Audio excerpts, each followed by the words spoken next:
அப்படின்னு புரியறது தான் இந்த குவாண்டம் ஃபீல்ட கான்சியஸா இம்பாக்ட் பண்றதுங்க.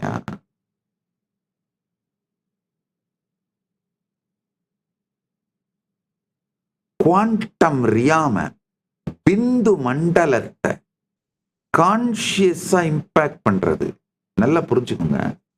இந்த குவாண்டம் ரியாம்ல, பிந்து மண்டலத்துல பிசிக்கல் மேட்டருக்கும் எனர்ஜிக்கும் உங்க frequency, vibration, information, consciousness, thought, இது எதுக்குமே டிஃபரன்ஸ் இல்லைங்க.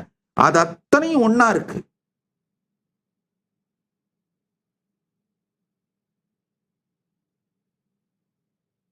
எனர்ஜிங்கிறது சக்தி, ஃப்ரீக்வன்சி அப்படிங்கிறது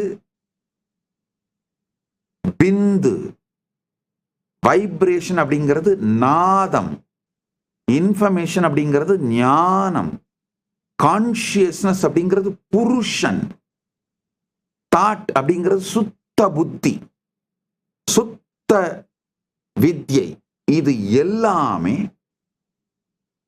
ஒரே ஃப்ரீக்வன்சியில வைப்ரேட் ஆயிட்டு இருக்கிறது தான் பிந்து மண்டலம். The field of possibilities.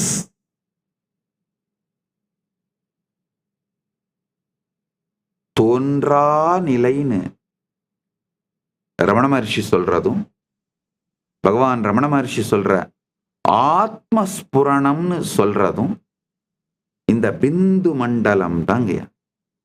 இந்த குவாண்டம் ஃபீல்டு தான்.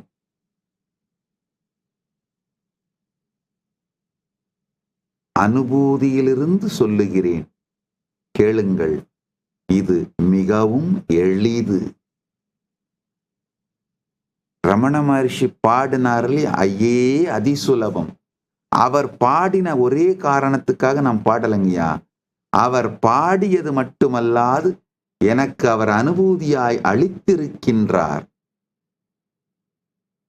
அதனால் சொல்லுகின்றேன், ஐயே அதிசுலபம்.